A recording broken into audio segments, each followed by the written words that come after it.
Bom, então eu vou emendar aqui outra pergunta, já que a gente vai ficar conversando aqui.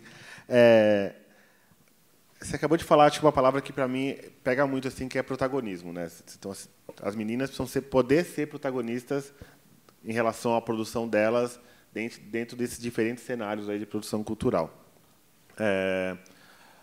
Esse ano a gente conseguiu aprovar, né? A gente não, porque eu não fui protagonista nisso, mas, quer dizer, os coletivos culturais de produção cultural da periferia conseguiram aprovar a lei de fomento às periferias. São 9 milhões, que é uma grana, assim, comparado assim, de 0 para 9 milhões, é interessante, a gente precisa ver como que vai ser isso na execução. E eu participei de algumas conversas onde se discutia justamente isso. Quer dizer, a periferia sempre teve a parte do centro, quer dizer, o centro olha pouco para a periferia, inclusive na hora de contratar, na hora de pensar a sua programação, não busca muito essa referência. E a grande discussão era se esse recurso ele seria investido exclusivamente nos coletivos periféricos trabalhando em suas comunidades, ou se esses recursos seriam investidos, na verdade, nessa possível relação entre periferia e centro. Porque é muito louco isso, né? Se o centro não olha a periferia está ali no seu momento de seria protagonista em relação ao recebimento de investimento, olhando na possível interlocução aí entre essas duas regiões. Eu queria entender o que vocês acham disso. Quer dizer, a produção cultural da periférica ela deve ser exclusivamente periférica e se manter nesses territórios? Ou isso é uma grande bobagem? É uma grande bobagem, a produção cultural é a produção cultural da cidade? E 2, qual que é a apropriação, na verdade, dessas comunidades dos espaços com os quais vocês lidam? Porque eu tive uma conversa muito legal com os meninos da Casa de Cultura de Ermelino, que é uma ocupação cultural e tudo mais, e que eles demonstraram assim, a galera do Quilombac, do quanto as comunidades locais estão cada vez mais se aproximando e entendendo qual a importância de ter equipamentos culturais nas suas regiões. Vamos lá, Maria? Deixa eu ver se eu entendi. Vamos lá. Sim, a lei de fomento, para mim, assim, eu sou muito crua na questão da cultura, porque, como eu falei, eu saí da educação, estou na cultura e tentando me apropriar. Mas a lei de cultura e fomento, acho que foi um passo assim muito legal, ou seja, descentralizar o valor que fica tudo aqui na cidade para a periferia. O que me chama a atenção, e que a gente discutiu, pelo menos lá na cidade de Tiradentes, a gente discutiu muito sobre isso, também legitimar e respeitar essa cultura que a periferia faz também. Porque também sempre tem essa questão de meio que eu sinto meio que uma castas assim, sabe? É cultura da periferia, a periferia faz, não, é cultura. Aliás, a galera da periferia sempre fez, e mais interessante, sempre sem grana. Agora vai ter um enxerto para poder fazer isso. Boa parte das pessoas que escreveram isso aí, que eu conheci, por incrível que pareça, também, de fomento, são mulheres também. Então, assim, eu tive esse privilégio. Sim, eu acho que é um passo importantíssimo, mas eu também acho que eu não sei se vou conseguir colocar aqui. Eu acho que tem que ser da seguinte forma: sim, tem que ser o protagonismo da periferia, mas isso não quer dizer que a gente tem que fazer afastado. Mas o que me chama a atenção, que inclusive numa discussão que eu estava, por exemplo, eu vejo pelo próprio equipamento. Nós estamos na cidade de Tiradentes, de repente foi o Nação Zumbi lá para a cidade de Tiradentes. Puxa, o show estralou de gente, lotou, e inclusive fez uma lua, então foi um show assim sensacional. Aí, de repente, vai um pessoal que, por exemplo, as Trincas, eu conheço pessoalmente, e fazem da cidade de Tiradentes. E aí, de repente, será que elas têm que ficar só resignadas também, só se apresentar? Porque se o Nação Zumbi consegue ir para todos quantos lugares, por que as Trincas têm que ficar só resignadas aos equipamentos que estão no local aonde elas moram? Isso é uma coisa que, para mim, subjetivamente me incomoda. Porque, mesmo que você me dê a grana para eu fazer, então eu tenho que só ficar viajando e fazendo na periferia. Eu posso atravessar a cidade, sair da cidade de Tiradentes, ir lá para o Grajaú me apresentar, ou vou lá para a Parada de Taipas, ou vou para não sei para onde, mas o centro não me pertence, porque a minha cultura é da periferia, então eu tenho que me apresentar só na periferia. Então, eu tenho um pouco de dificuldade de lidar com isso. Eu acho que tem que ter o respeito, sim, à periferia, o respeito com essas mulheres, sim. Eu ouvi o que esse pessoal está dizendo há anos, há muito tempo, mas eu acho que também, de uma certa forma, tem que ter esse link com o centro, porque a impressão que me dá também, se você fizer isso, você vai continuar apartando a periferia do centro e vice-versa. E é justamente isso que não precisa. A gente tem que dialogar, sabe? Entender como é que essa galera faz. Por exemplo, a gente tem, na cidade de Tiradentes, brincando, a gente tem o Pompas Urbanas, a gente tem a Casa de Cultura da cidade de Tiradentes, a gente tem 2 CELs, o CEL Inácio Monteiro, o CEL Água Azul. Quer dizer, a gente tem equipamentos públicos e não públicos que fazem cultura o tempo todo. Só que eles ficam resignados só ali. Então, não. Eu acho que quem está aqui tem que ir lá também visitar. Ah, é longe pra caramba. Sim, São Paulo é grande em todo lugar. Não é só a cidade de Tiradentes, não é só Grajaú. Todo lugar. E você tem que entender que todo mundo faz cultura em qualquer lugar. Então, sim, é aproximar, respeitar e fazer uma coisa mais coletiva, para que a coisa se acenda. Acho que é mais ou menos isso.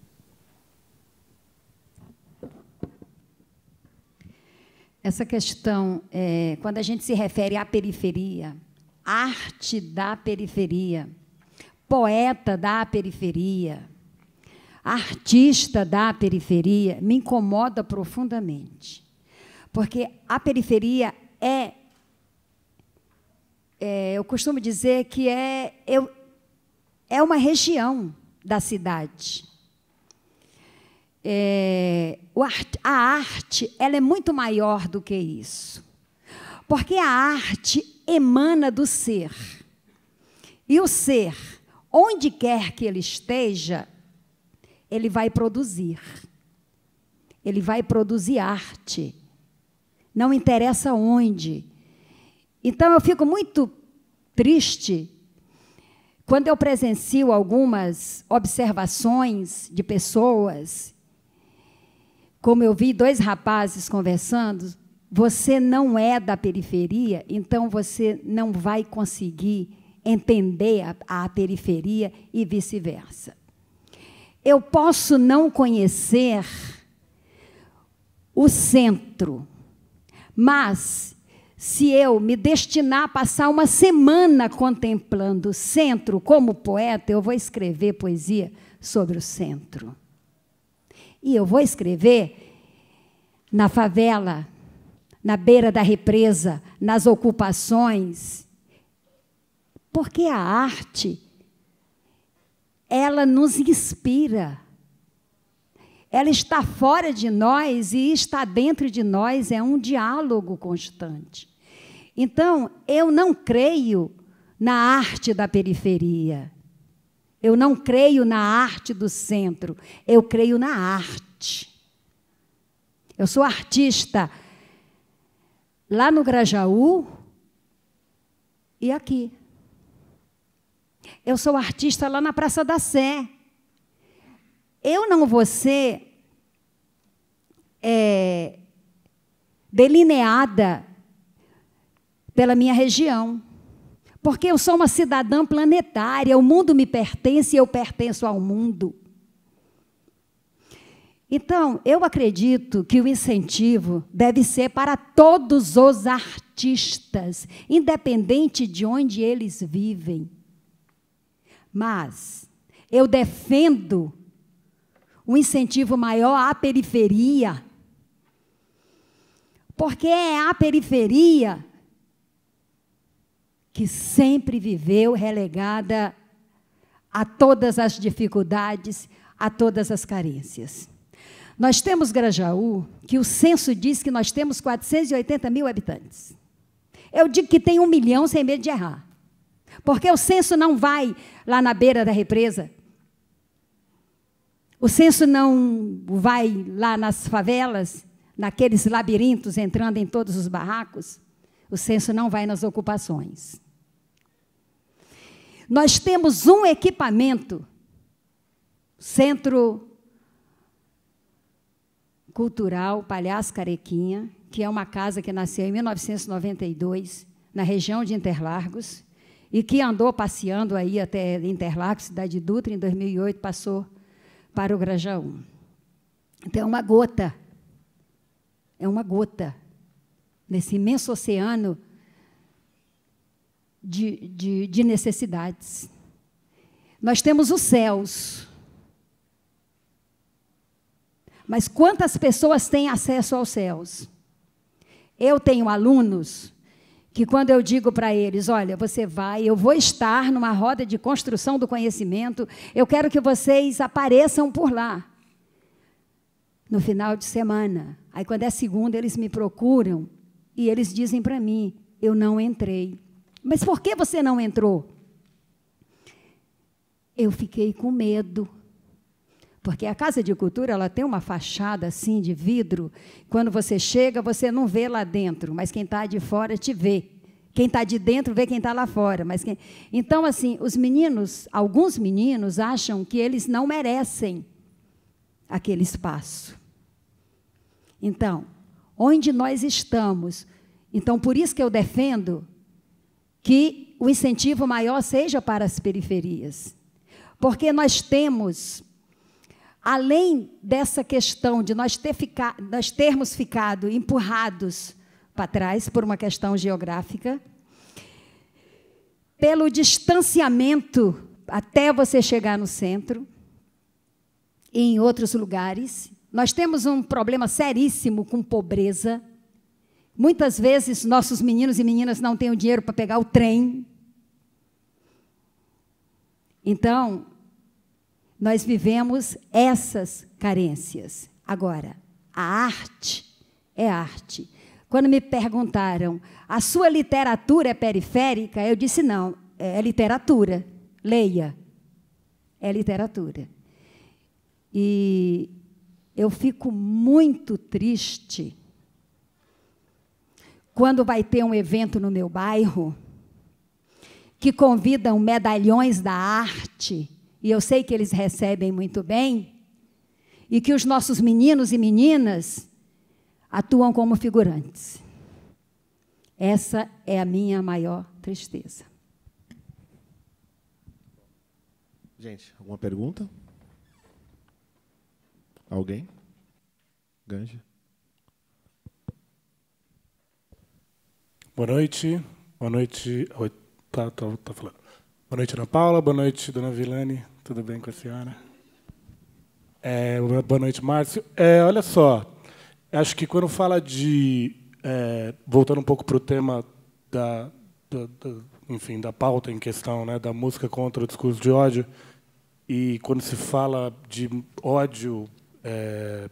quando se fala de música das manifestações artísticas, eu entendo totalmente quando vocês falam desse preconceito que existe em relação às expressões artísticas que são provenientes de periferia, que acabam tendo, sim, uma forma, uma cara que é diferente, acaba tendo uma linguagem que, até pela sua própria autenticidade, não tem tanto influência de questões econômicas, assim, de uma coisa que seja voltada simplesmente para se ganhar dinheiro ou coisa do tipo. Acho que isso traz uma forma autêntica de se expressar artisticamente e acaba que a música, no caso aqui, como estamos falando também de música, a música de periferia, ela tem esse papel. E aí a gente teve agora, nos últimos tempos, quando se fala muito de rap, funk, que são... pancadão, enfim, manifestações culturais que têm tanto nasceram mais nas periferias, no subúrbio, na quebrada, e se fala muito do conteúdo, muito a gente, eu digo porque trabalho com rap, enfim, sofre muito preconceito, já sofreu muito mais, inclusive, acho que hoje em dia a gente vive um momento em que está se vivendo está tendo um outro olhar sobre o rap, mas ainda o funk, a gente vê muitas pessoas falando sobre como é nocivo o discurso, então, assim, como lidar com isso para que esse preconceito não evolua de uma forma a deixar cada dia mais à margem a distância do quanto tem de culturalmente relevante, né, dentro de tudo isso, e qual, na verdade, é o motivo dessas manifestações partirem dessa forma. A gente sabe que muito do que está sendo falado retrata realidades, quer dizer, é uma discussão muito ampla, mas acho que, no final das contas, o preconceito contra a música de periferia acaba tendo muito esse viés, assim, sabe, de se falar muito de ódio ou se trazer uma temática que não é interessante para a molecada, para no caso do funk, quando se fala muito em ostentação, a questão da sexualidade. E aí no rap isso também agora vem sendo replicado bastante. Então, como lidar com isso de forma a quebrar esses preconceitos ou educar as pessoas de como seria interessante lidar com essa situação, entendeu? Posso começar? É interessante que essa questão do discurso do ódio, e eu quero até agradecer aqui, foi um tema que eu sugeri, e eu estou me sentindo assim muito beneficiada, né, por estar discutindo sobre um tema que eu sugeri. E é algo que tem me preocupado muito, essa coisa do discurso do ódio, como o Marcos falou agora há pouco, uma coisa é o discurso do ódio, outra é o discurso com ódio. Porque o discurso com ódio é quando eu fico indignada com algo que me prejudica, que prejudica os meus irmãos, e que eu vou à luta para modificar essa situação, aquela situação. E nós estamos vivendo um momento muito crítico. Para a periferia sempre foi muito crítico, mas agora está mais crítico ainda. Ontem eu estive conversando com uma professora e ela me falou que domingo vai ter uma passeata na Paulista, porque elas algumas pessoas estão indignadas porque vão fechar centros de cultura e cidadania. Então, esse é o discurso com ódio. Eu não aceito que fechem essas portas e eu vou, a passeata, eu vou lutar para que isso não aconteça. Embora a gente saiba o momento frágil que nós estamos vivendo, e dificilmente a gente vai impedir, mas pelo menos a gente vai gritar, né, que eu não quero que isso aconteça. Outras coisas que têm acontecido do ódio, nós temos muitos coletivos. Eu só posso falar da minha periferia, porque é lá que eu conheço. Então, nós temos núcleos de mulheres, como nós temos a Associação de Mulheres, que tem 30 anos de existência. Tem um fórum de mulheres, que foi criado por aquelas mulheres e que hoje eu sou a mediadora, onde eu faço um trabalho lá com a história da mulher no Brasil. Além de discutirmos as questões cruciais de violência contra a mulher.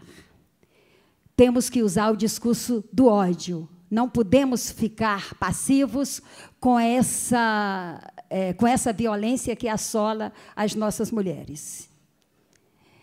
Mas nós temos outros grupos, mulheres negras, nós temos o grupo de homens e mulheres, dos mais variados segmentos. E cada núcleo tem os seus objetivos, tem as suas peculiaridades, tem as suas lutas, tem as suas carências, tem as suas tristezas, tem as suas raivas, e tem que ter, porque são danos que só quem sofre é quem sabe. É só na pele, quando a navalha corta, é que nós sentimos. Mas que nós não devemos, uma forma de contribuir, é não permitirmos o discurso do ódio. Porque o ódio segrega. Eu assisti um discurso de uma mulher negra, dizendo para as mulheres brancas e homens brancos que essas pessoas teriam que rever seus privilégios. Aí eu pergunto, que privilégios a gente tem na favela? Negros e brancos. Então, eu tenho visto as pessoas se agredindo. Vi no Facebook uma vez uma branca com um turbante, e eu curti, achei bonito, porque eu já usei, na minha juventude, eu usei turbante. Não entendia o que significava, mas achava bonito e usava. Hoje eu entendo. E uma pessoa escreveu lá no comentário, tire suas mãos brancas dos meus símbolos negros. Esse é discurso do ódio. Esse segrega. Esse deprecia a luta. Nesse momento difícil em que nós estamos vivendo, nós temos que não negar as nossas peculiaridades, não deixarmos de lutarmos por aquilo que nos interessa e que é de direito nosso.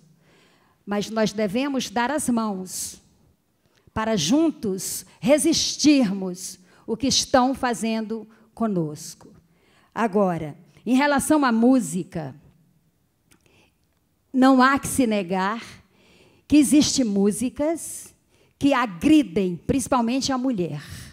Existem músicas que eu não consigo ouvir. E que eu converso com alunas, converso com as jovens no meu entorno, quando eu as vejo, as próprias mulheres cantando, dançando e louvando aquelas músicas, elas não têm consciência do que elas estão fazendo. Então, uma forma de amenizar essa situação é nós criarmos rodas de conversas para não conscientizarmos, mas para nós propiciarmos o debate sobre essas músicas, levarmos essas músicas para ouvirmos. Nós temos no CAPES o pingado filosófico. Nós já fazemos isso no CAPES. Pingado filosófico são reflexões acerca das músicas. Então, nós podemos ampliar, devemos ampliar, porque não adianta proibir. Não podemos, de maneira nenhuma, cercear a manifestação cultural de um povo. Nós não podemos, mas nós podemos chamar esse próprio povo para conversarmos acerca do que estamos fazendo. Mas nós não podemos esquecer que isso não é uma coisa nova. Eu nasci em 1950 e eu cresci ouvindo uma música que diz o seguinte: o teu cabelo não nega, mulata, porque és mulata na cor. Mas como a cor não pega, mulata, eu quero o teu amor. E isso era cantado assim, ninguém percebia. E se percebia, ninguém tinha coragem de falar. Hoje, há uma abertura muito grande para se falar. E o que eu temo é que nós percamos isso. Daí o discurso com ódio, para nós não perdermos.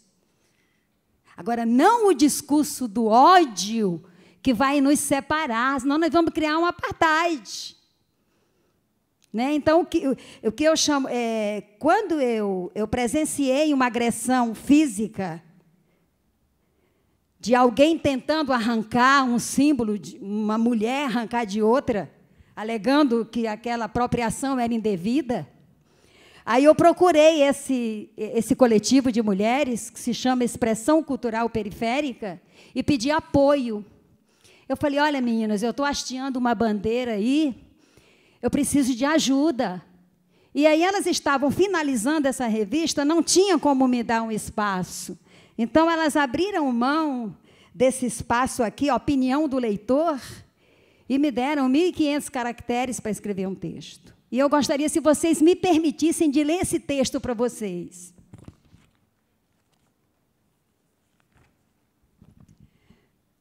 Ecos da escravidão. As vozes que se erguem hoje são os ecos da escravidão. A revolta é o desejo incontido de justiça em relação à supervalorização da cultura europeia em detrimento das culturas indígenas e africanas. Somos compostos por essas três matrizes. Portanto, devemos estreitar os nossos laços e nos convertermos em defensores de uma cultura plural. Devemos lutar com as armas da inteligência contra o discurso do ódio e do desejo de vingança, onde o ofendido ofende, ameaça e censura. A busca deve ser por justiça e não por vingança. Os que foram dominados, oprimidos e ultrajados devem lutar por uma sociedade igualitária. Caso contrário, nos perderemos no mar de revides. Nós, que pertencemos às camadas mais pobres da sociedade. Somos vítimas de uma ideologia que nos quer bipartir para melhor nos manipular. Os nossos ideais de conquista, de direitos e de ressarcimento de danos não devem permitir que nos digladiemos para não nos tornarmos presas fáceis. Por sua vez, a sociedade deve legitimar essas vozes que gritam contra qualquer tipo de dominação, preconceito e racismo. Mas esses gritos não devem se transformar em instrumentos de segregação, e sim de luta em prol da humanidade, sem com isso permitir a diluição de seus conceitos e de suas peculiaridades. Não somos 100% negros, nem 100% brancos e nem 100% indígenas. Somos totalmente negros, brancos e indígenas. Compomos a nação brasileira.